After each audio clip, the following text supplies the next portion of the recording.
there's an accessible path, and there's some community, and there's also some quiet, depending on the time when you come. And there's a great opportunity to interact with, nature. That's Mark Russell. Right now, we're enjoying an early August morning to the sound of birds while watching a swan family glide across the pond at the Robert F. Coldbrook Preserve in Harwich. Russell grew up in Harwich, and like so many others, he and his wife returned to Cape Cod to raise a family. He's always loved the Cape's natural places, but an accident as a young adult made accessing them a challenge. Oh, it's hard to get out in nature sometimes when you're using a chair. It changes the dynamics, and it changes, soft sand is a problem, and it's a wonder to have some place where you can go and you can walk the dog, you can walk by yourself, you can park yourself just in the middle of a little wooded space and kind of look out at whatever flies by or whatever pops out of the water. We think of Coldbrook to Harwich a little bit like Central Park to New York City. We are surrounded by summer activity, summer business. In the winter, of course, it's quieter.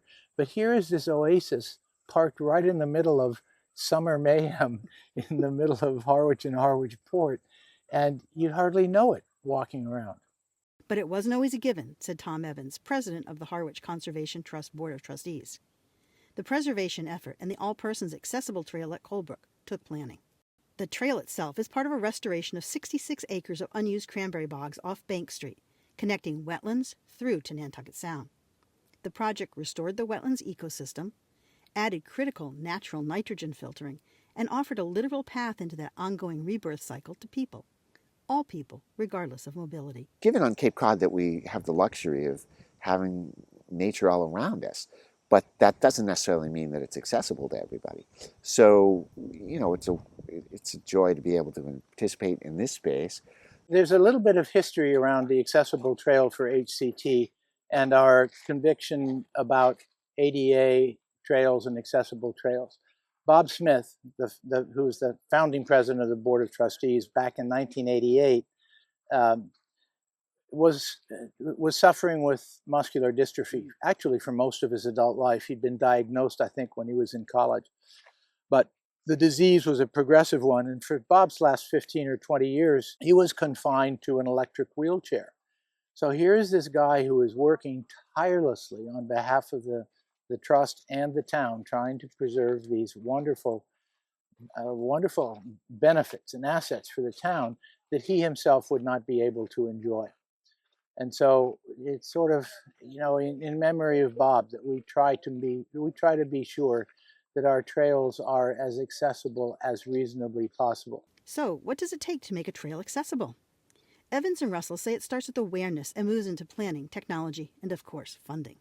As a practical matter, what it means is that we have to put down a trail that has sufficient durability to stand up to wheelchair use, to any wheeled use. The material must be solid as well as permeable, that is, able to let water flow through. The beauty of the stabilized stone dust, that's what engineers call the material, is that it's durable, it's hard, and it's pervious. In some ways, it's like a soft asphalt. It's applied in the same way that asphalt is applied, with an asphalt spreader, and it has to be applied at a temperature of 45 degrees and rising, just like asphalt.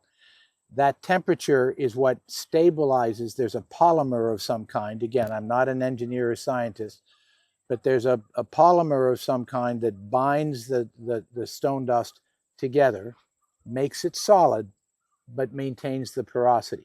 They did a great job in grading, and also the bridges are accessible, so you can go over. Grassy Pond is at the other end, and you get to cross those bridges and you can see the current flowing out to the sound. And it's nice to have either fish or birds. You see sea life, you see osprey.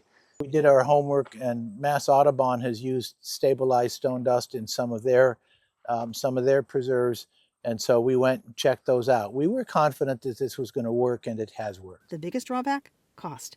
Evans says the process is about $50 a linear foot. The Hinckley's Pond Herring River project over on Route 124, right across from the entrance to Cape Cod Tech, has a 1 mile stabilized stone dust trail. And we have another bog project, underway right now, and we're planning a stabilized stone dust trail there.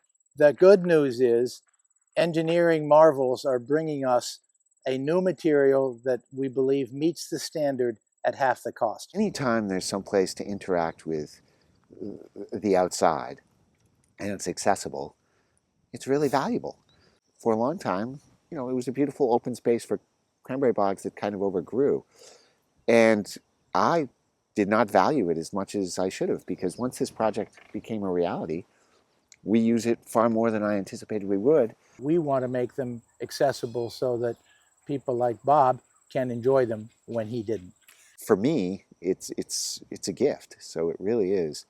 It's a treasured area in Harwich.